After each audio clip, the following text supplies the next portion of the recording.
Good morning. Glad you're here today. Thanks for coming. Appreciate you. Appreciate what you do for the church. Want to mention especially appreciate what Aaron's doing for our young folks and hope that continues to go well.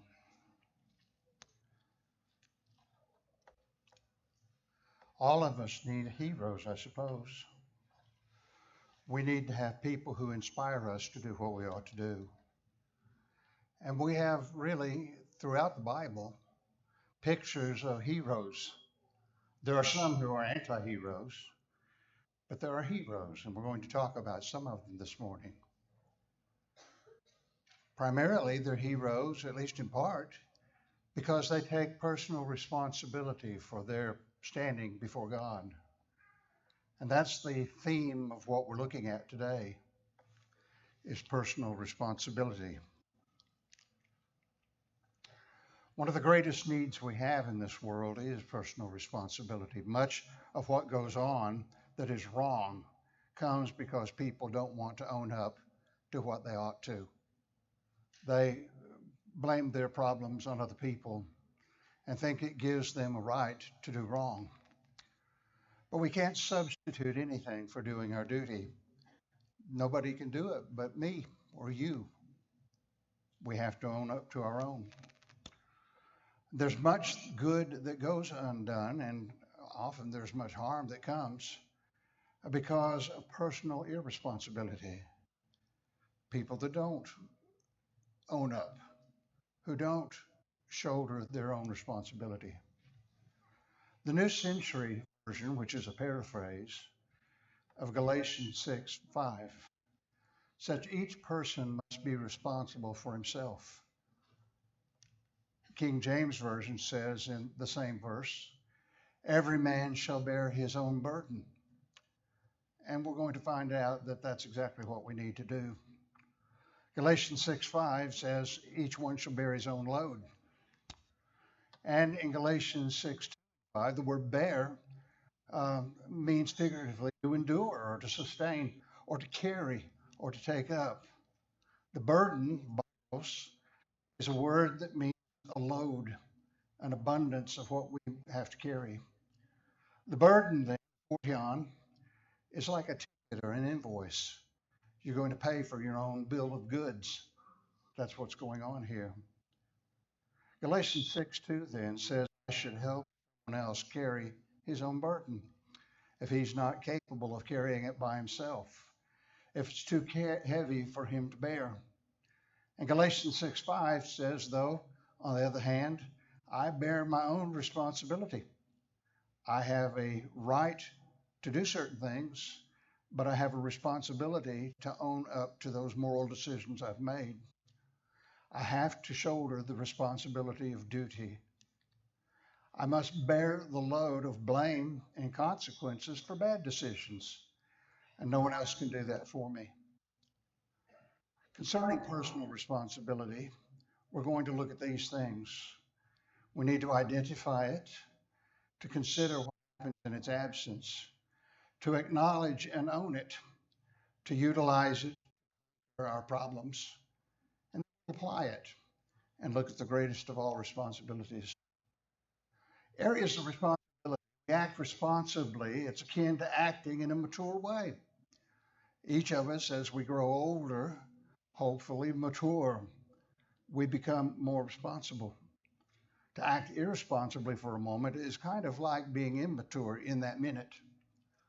Too many people believe that the church has responsibilities. They seem not to realize you and I are the church. The church has responsibilities. That's us. We need to shoulder those. So they wait for someone else to do what needs doing. Consider some examples that people often neglect. Moral responsibility would have examples such as finances. I keep hearing in the news about the dire financial situation of some people, and I can appreciate that some of them are in a hard way. But there are people who are in that difficulty because they don't act responsibly with what they spend. And so that becomes the problem. There is financial honesty, Ephesians 4 and 28. We need to be honest. We need to be upright. There is the idea of telling the truth, of not lying, a form of honesty, not cheating, Ephesians 4 and 25. There is sexual responsibility. Many, many unwanted babies are aborted because of sexual responsibility, where people don't own up to their own responsibility to be moral, to be chaste. In fact, they don't believe it. Many of them aren't even believers in Jesus, and so they don't believe what Jesus had to say. But we need to be pure toward all people, including those, particularly those whom we claim to love, Ephesians 5. There is a responsibility to one's mate to provide the physical needs that person has. The Bible calls it not defrauding one another, 1 Corinthians 7:5. There is marriage only according to God's rules, that you have to be eligible to marry, that you can't just marry anybody. It has to be, as you well know, someone that's never been married, and perhaps you've never been married, or someone whose mate has passed away, assuming that you're eligible, or one whose mate has cheated on them. And of course, that's the situation. Another way in which we need to be responsible is avoiding dressing in a way that's going to tend to tempt someone else to think impure thoughts. There's social responsibility. Families. How many little children don't have a daddy at home? And sometimes the grandparents end up raising the children because mama's not responsible either. There's the treatment of our family. Will we be good to them? Seems like that ought to be obvious. It needs to be what we think about, that we need to be responsible toward our families, whether it's our children or our parents or our siblings. There's fairness and kindness. There's another idea of social responsibility. Ephesians 4:30. Be kind to one another, tender-hearted, forgiving one another, as God for Christ's sake hath forgiven you. We need to express. How many people have sad marriages because their mate won't express affection? Emotional support, not manipulating each other, not nagging, not carping and criticizing and neglecting, or even sometimes people are cruel to each other. Again, that's responsibility. Are we treating in a way that Jesus would treat that person? Or are we being cruel? In business, there's the proper treatment of coworkers. I remember a coworker I had long ago, and it seemed to delight him to get under the skin of other people, particularly me. And I didn't react very well. We need to be good to our employees. We also need to be good to our employers and to our fellow workers. Social responsibility, there are some general things. We shouldn't be snobbish. We shouldn't be a part of a clique. Even when it's an unintended snub, it damages other people. They wonder, why are you doing this to me? How could you be so mean? We need to watch to overcome the tendency only to talk to close friends and to cut off some people who are very lonely. We need to be good to them. Again, if we think we're too good for somebody else, we need to guess again.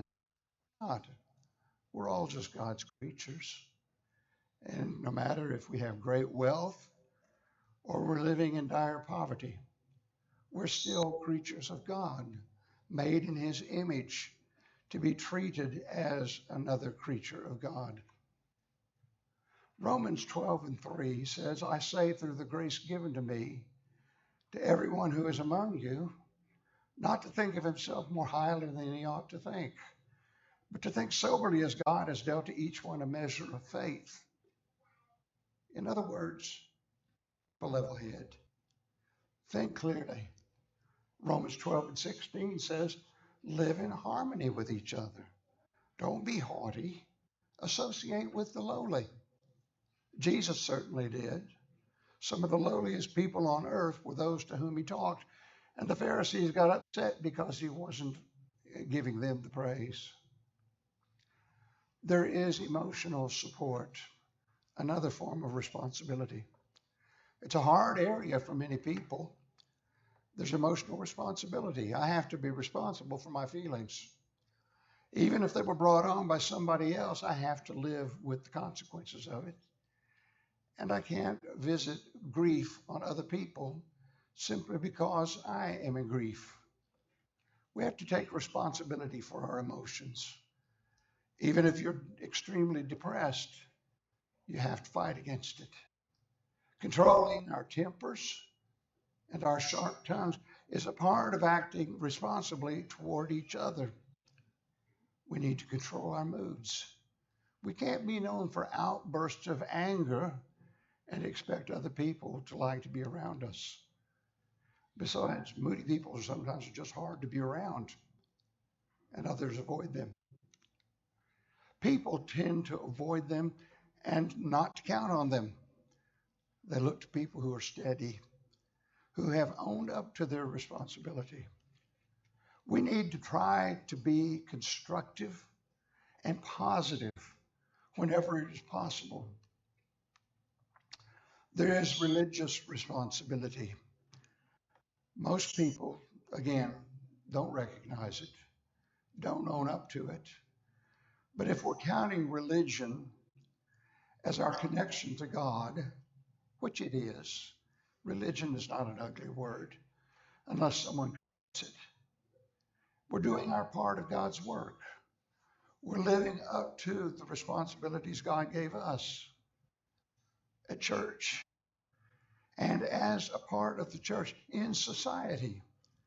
How do we represent Jesus? Do we show people the kind of example that Jesus would have us to show? Part of that's regular attendance, worship.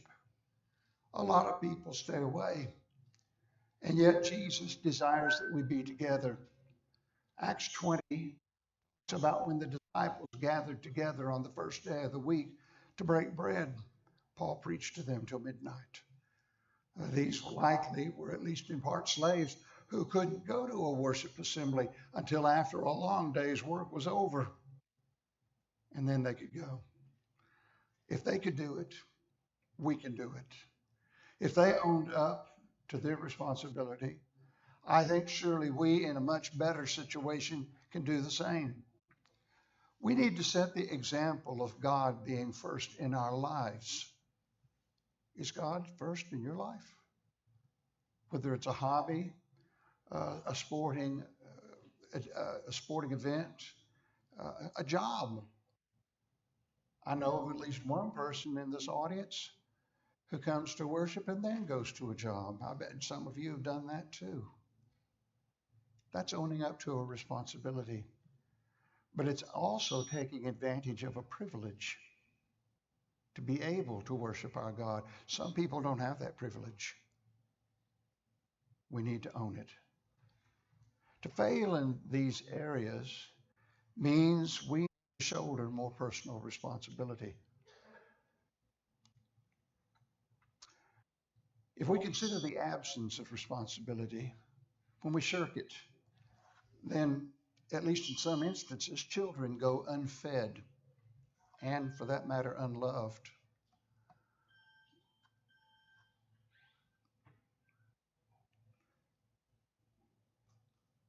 I'll get back with it in a second. There are a lot of ads on TV the last few days from the ASPCA about taking care of hungry and unsheltered animals in cold weather. But it makes me wonder why we don't have an equal drive for money to take care of unfed children, and for that matter, homeless people. Are they not at least worth as much as those animals? Some children go unloved and undisciplined, and it turns them into sociopaths. They don't care about others. Strangers go unmet and ungreeted. Hebrews 13 says we should be friendly to strangers. Sick and burdened people go unhelped, Galatians 6 and 2. Church attendance and funds dwindle. Church programs go unmanned. I know we have a very good volunteer force around here. People that quietly do things behind the scenes. And for them, I'm glad. I'm proud of them. But what I think doesn't matter. God is pleased. And that's what matters. Otherwise, people become discouraged. Are we owning our responsibility? Are we enlisting the friendship of someone who doesn't have friends? Mates and children sometimes are ignored, maybe abused, damaged. Relationships are ended because someone didn't own responsibility. Friends are ill treated and love goes unexpressed and disillusionment grows. The absence of responsible behavior harms the quality of life of all people involved or affected. We acknowledge our responsibility. We do own it, or at least we should. Once we identify it, we acknowledge it as our own. We do have personal responsibilities, and God gave us the right to make decisions so that we are responsible for the decisions we make and the results. Denying responsibilities doesn't make them go away. It perhaps makes the problem all that much more dire. We need to show constant effort in this area. We can be tempted to shirk our responsibilities. We utilize responsibility to conquer failures in our lives. We triumph in that way. When we act responsibly and when we take control, we accomplish worthwhile things and we gain self-respect and the admiration of others. But mostly we please God, and that's what we're after. The benefit goes to the church, to our families. It goes to society. It helps in our work and our jobs. It accomplishes human goals. It improves the environment in which we live when we live up to what we should. And the good accomplished in life comes from acting responsibly. The application then, are there areas in which I act less than responsibly? And I think perhaps all of us do sometimes. Are there ways that I can change for the better? And what are some of the specifics? How will the change affect my life? Will I be a better person? Will my environment be better? In other words, the way I treat others, will it help them?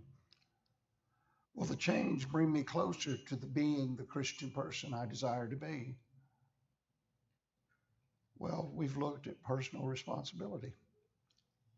We identified it. We thought about its absence.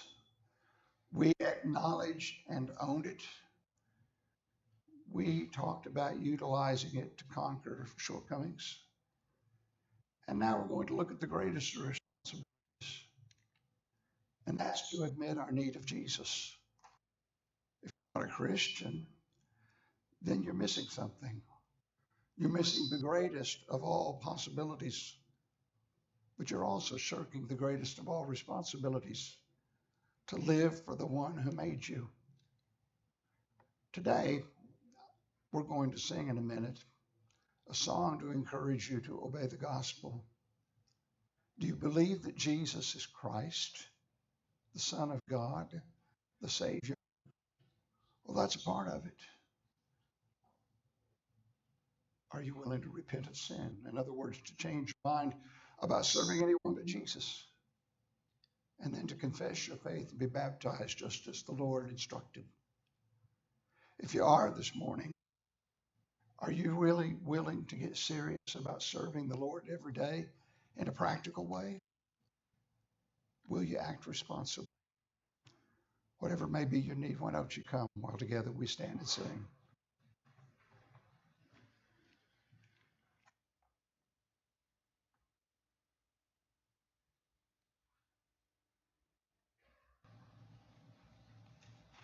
Bring Christ your broken life, so Lord by sin, He will create anew, make whole again.